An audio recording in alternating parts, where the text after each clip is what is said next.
In this video, I'm going to walk you through the steps that are covered in this handout. The Color Perfect negative workflow for the Hasselblad scanner.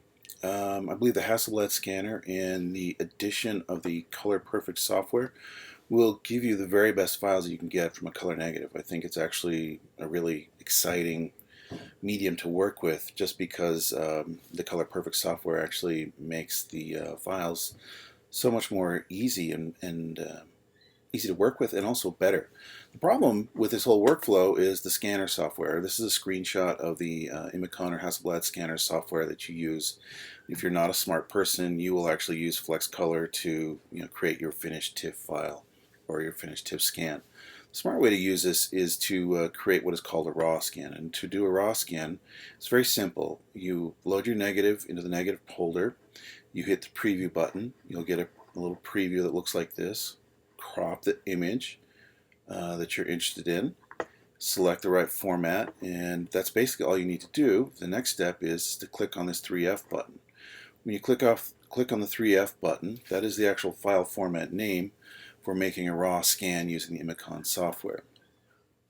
In this little screenshot, this is the second window that happens when you hit the 3F button. I click here, I get this. You're going to select destination, probably title it something. You don't want to click Save Final TIFFs. Here's what you need to know. You need to have this set as positive.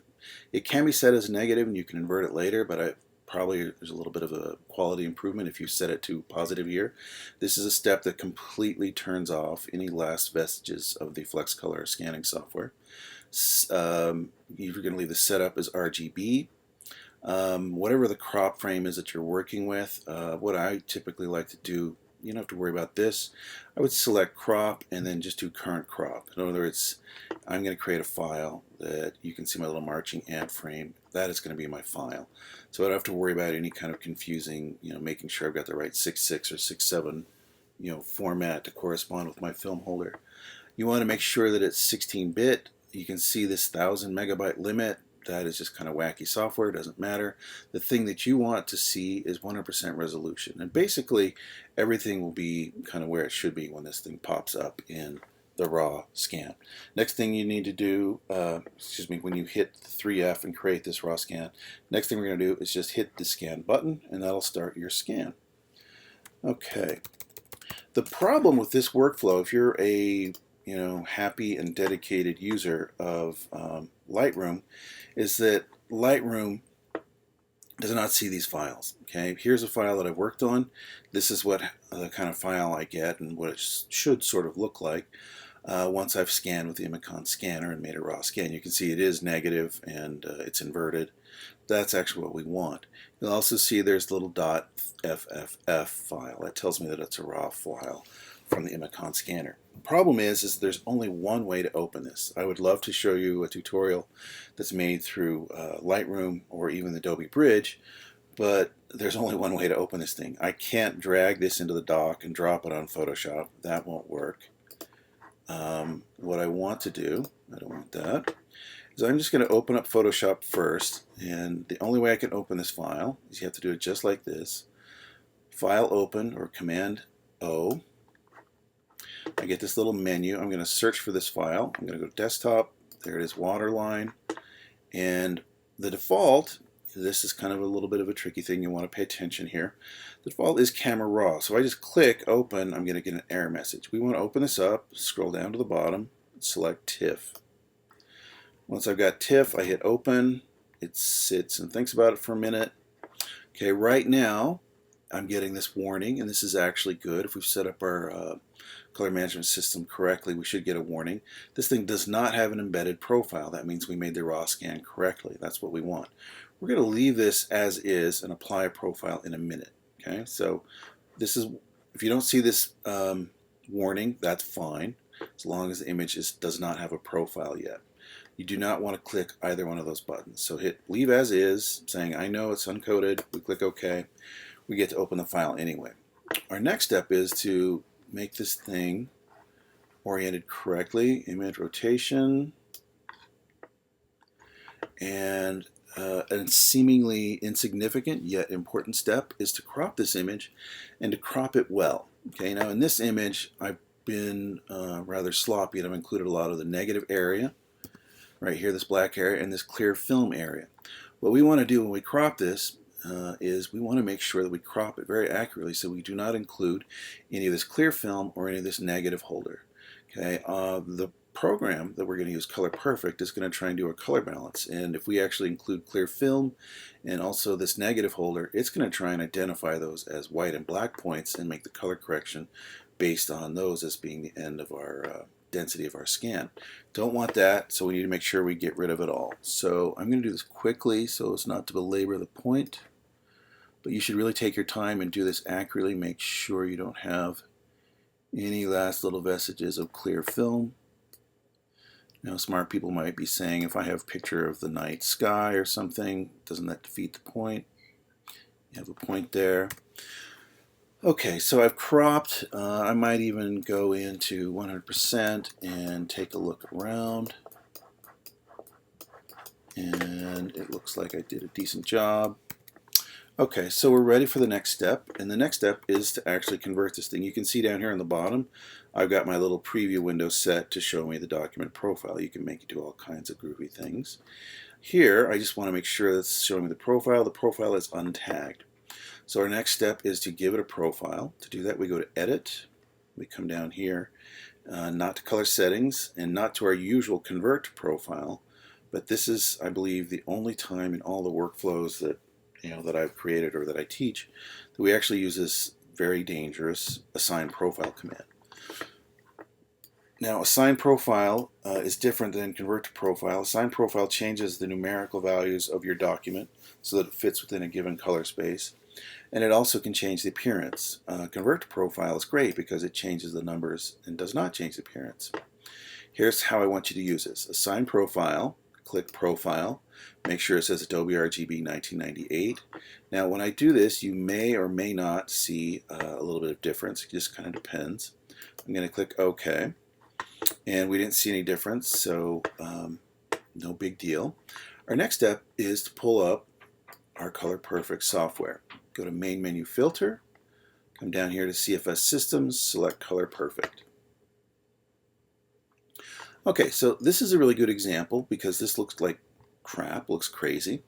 There are actually a number of different programs that live inside Color Perfect. Color Perfect is a plugin, like other programs inside Adobe Photoshop.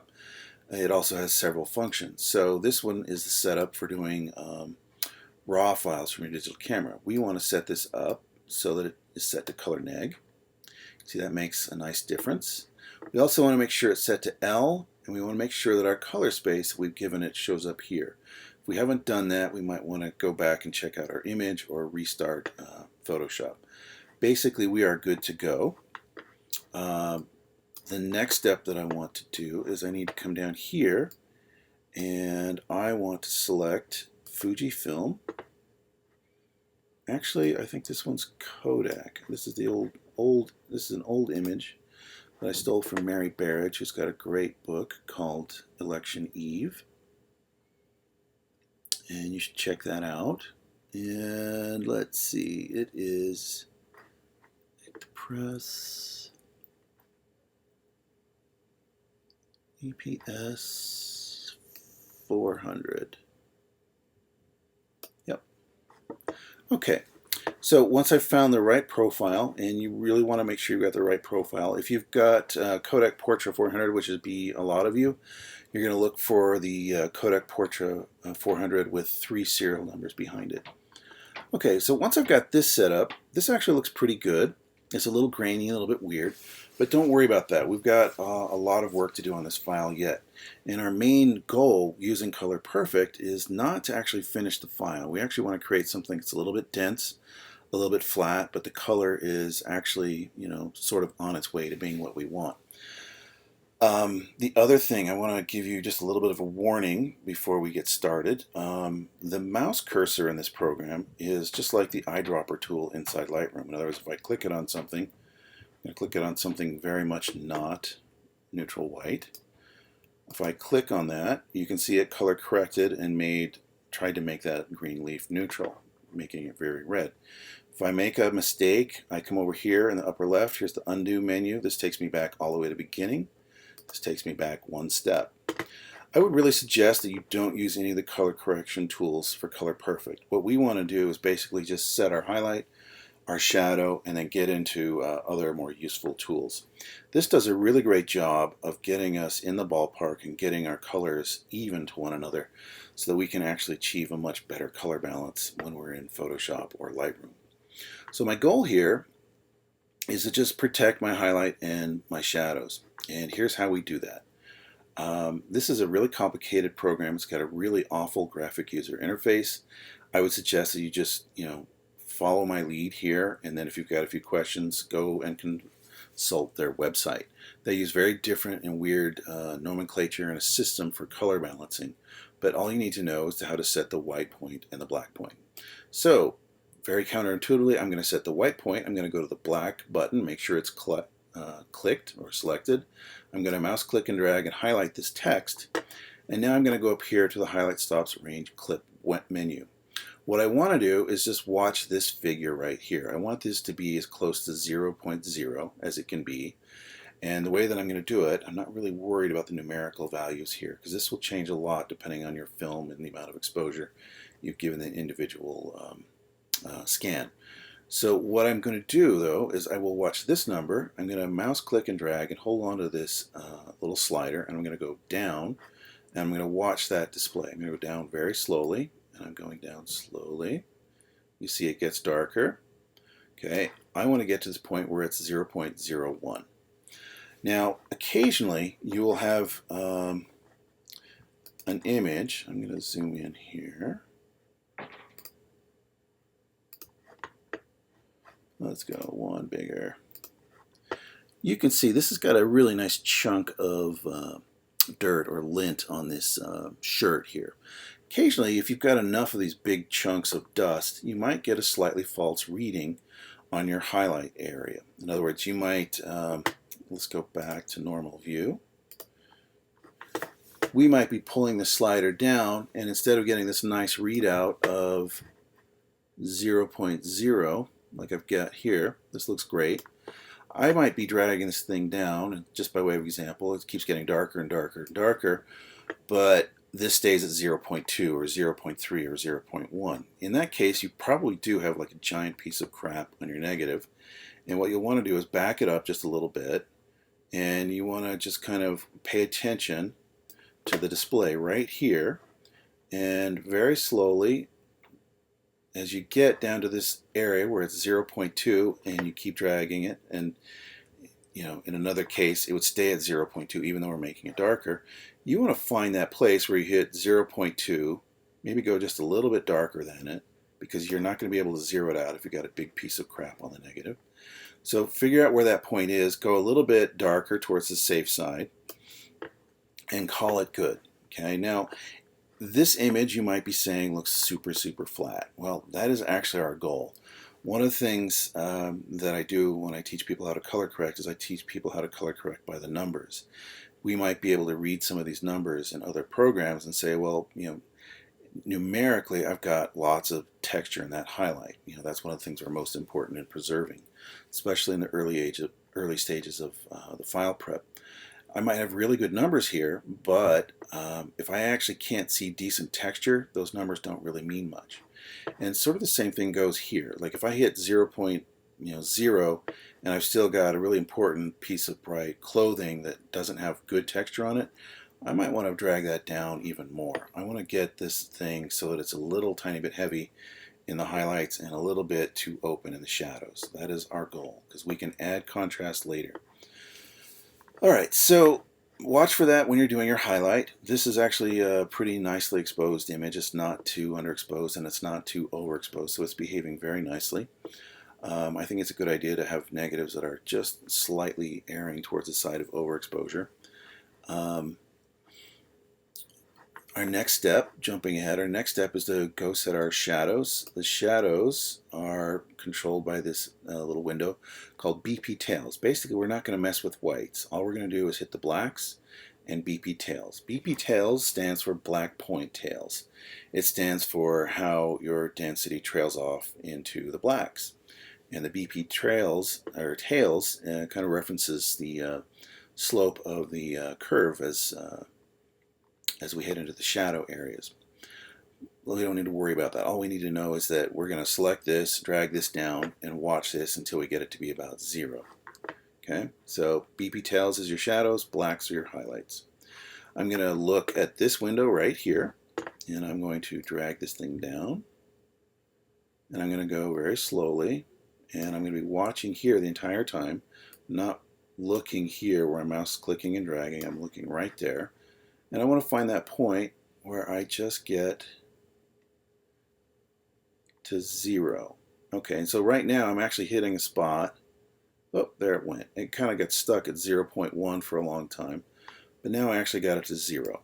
And this is actually looking really good. You can see it's like, way too open.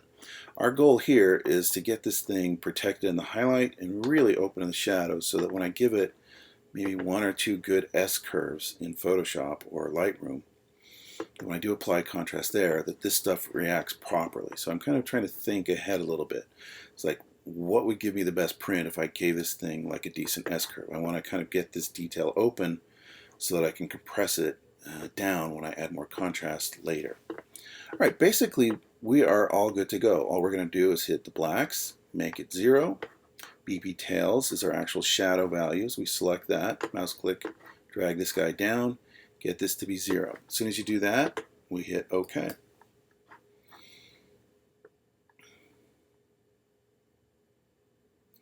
Okay, now at this point, you can save this file as a TIFF and then do the next stages in Lightroom. And if you're a big Lightroom fan, I would encourage you to do that. I actually am a big fan of Adobe Camera Raw and also Photoshop. So I'm going to do the rest of this workshop using those 2 features. What I'm going to do specifically is I'm going to go to Camera Raw while I'm inside Photoshop. And to do that, I'm going to first click on my background layer, and I'm going to convert it to a smart object. And one of the reasons I like doing it this way is if I convert this background layer to smart object and then I go into Adobe Camera Raw, I can edit the same series of changes that I've done in Adobe Camera Raw continuously over and over. I can keep going back. And it's a nice way to be able to work as you're setting up the first stages of your file. Okay, so that little symbol tells me I've got a smart object. I now go to the filter menu, and we're going to be in Camera Raw filter. Now again, if you hate Camera Raw and love Lightroom, you would just go to Lightroom and you would go to the basic tab and start just like we are here. So here, this is the basic tab in Adobe Camera Raw, and here we are in Photoshop. So the first thing that we're going to do, and I would encourage you to follow along in Lightroom. If you want to do Lightroom, these same exact settings will transfer precisely into Lightroom. So first thing we're going to do is we're going to give this thing a little bit of contrast. And you'll notice that if we just look at this thing in terms of a histogram, just in the basic sense, if I was in levels in Photoshop and I was able to just bring the endpoint in to where the detail started, you know that the highlights are here and the black point is there. And the reason this thing is so open is that I've actually got a lot more range in Lightroom and Adobe Camera Raw than my file is actually using. And if I use the sliders to spread it out towards the blacks and towards the whites, I'm going to get more contrast. Okay. Now, the thing I like very much about Adobe Camera Raw and Lightroom is they both have the same processing engine, and it's a really great way to work on files. I like working in Lightroom and Adobe Camera Raw right after I've opened up a scan for one very specific reason. This is what we call a nonlinear editor, Camera Raw, Lightroom.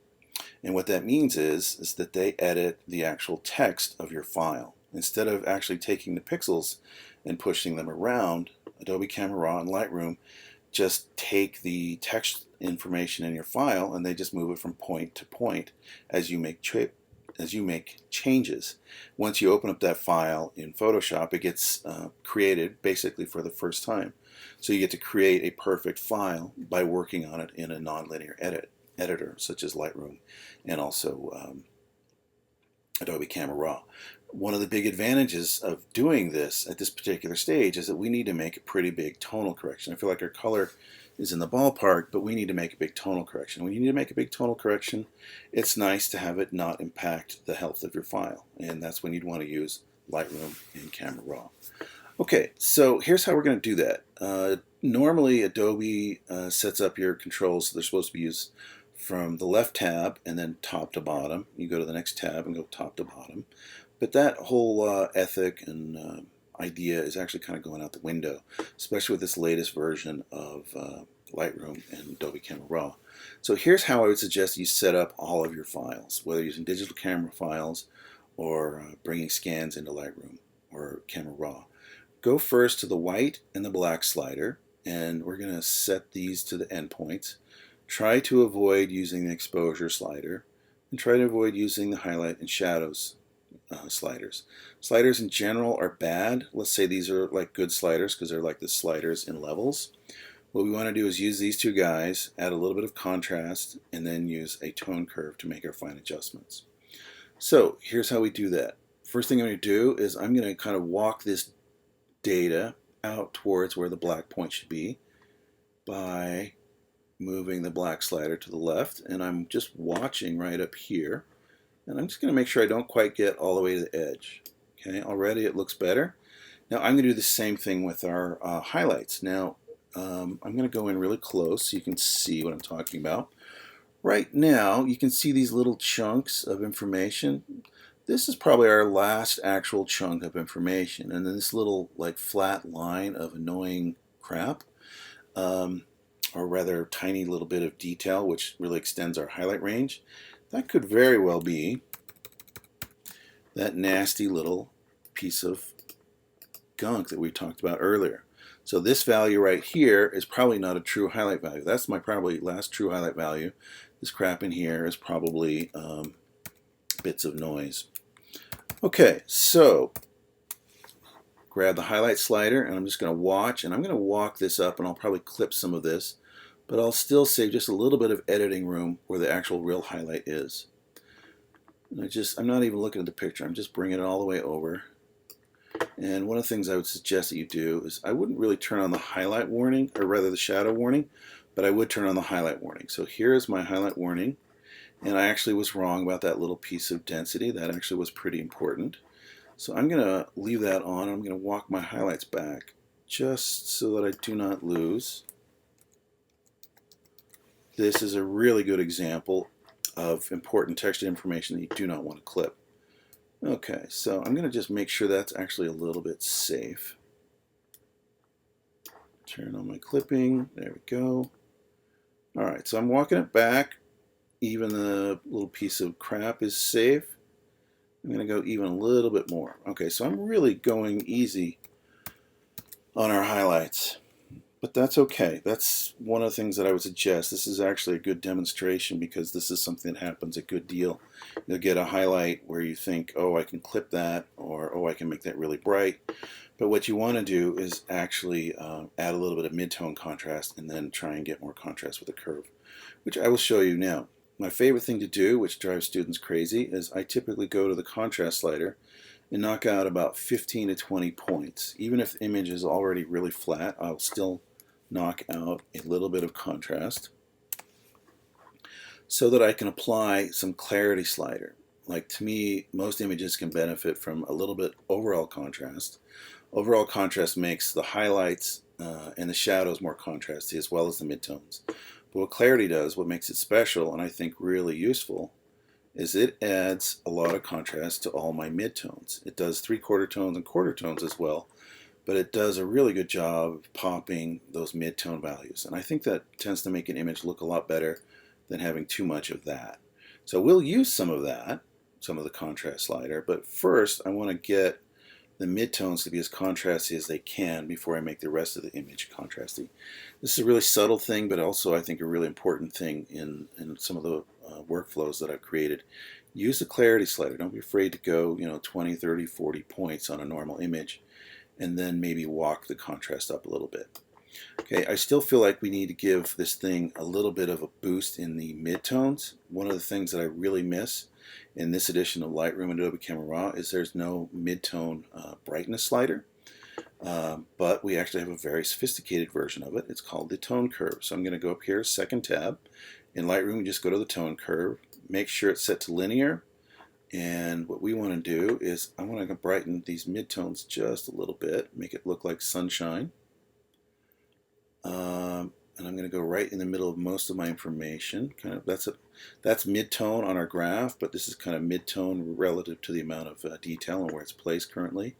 I also really don't want these things to get to be too bright, so I'm going to just pull that down just a little bit. And I may have brightened this thing just a little too much. There's good mid-tone. And now I'm going back to the main basic tab, and I'm going to add just a touch more contrast. So to me, that's really open and also has a lot of really good contrast. I am going to apply some more locally in Photoshop. I don't want to go too crazy for right now. All right, I may at this point want to add a little bit of vibrance. I would be cautious about using saturation. This is pretty open, and this program tends to create really flat colors at this point, but that's actually what we want. So don't go crazy. Don't try and finish it in this program. That's kind of what's wrong with the scanner software inside the Hasselblad to begin with, is it tries to give you finished color right from the start. And once you have color like this, your editing options are few, and they're also much more difficult. So maybe just a few points, and maybe just a little bit of vibrance at this point. The next tab that I want to go to is the Detail tab, and I'm going to not use any sharpening here. There's a special sharpening program I think is wonderful for color negs, and it's called Color Perfect. But I'm going to go to 100% magnification, Command Option 0, and I want you to see something. Okay, now this is not a bad scan and not a bad exposure, but you can see this like white microscopic crap everywhere. The sharpening program that I use helps to get rid of a little bit of that.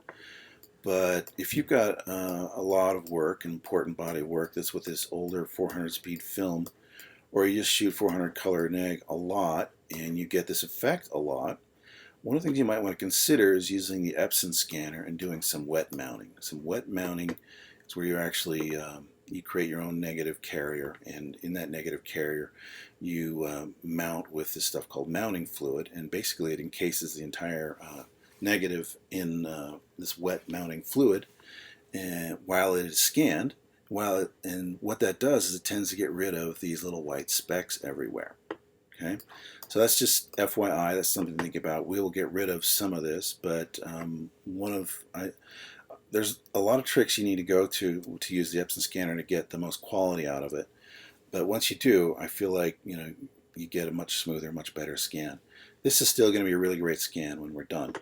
One thing I do want you to use while we're here is this image is not bad exposure-wise. I'm trying to find a really heinous piece of color grain noise, and I'm not having much luck.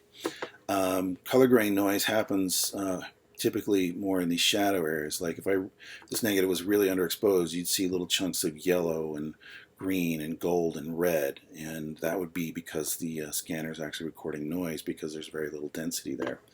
And one of the ways we get rid of that is with noise reduction programs.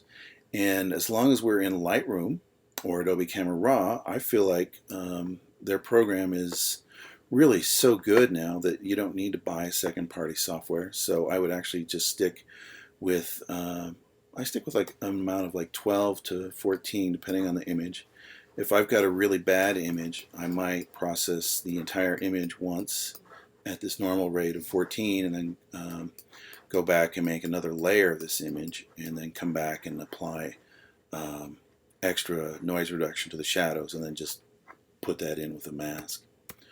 Okay, so we give this thing a little bit of color noise reduction. The next thing we're going to do is make sure that everything else is turned off. We're doing film, we don't want any chromatic aberration. If you are confident about how you want to use the hue, saturation, and luminance sliders, you could actually do some of that work now. I tend to do a little bit of adjustment here and also a little bit of adjustment in Photoshop. If I'm shooting with Kodak early films, I feel like their reds tend to get a little bit of wacky, and as well as their yellows and greens. But we'll cover this in another video. All right, that's basically all we're going to do. Is we set the white point here, the shadow here. We took a little bit of contrast out temporarily. We added contrast to the midtones. We did an exposure correction using the tone curve, just boosting our midtones just a little bit and kind of pulling our highlight down just so that it doesn't get to be too bright.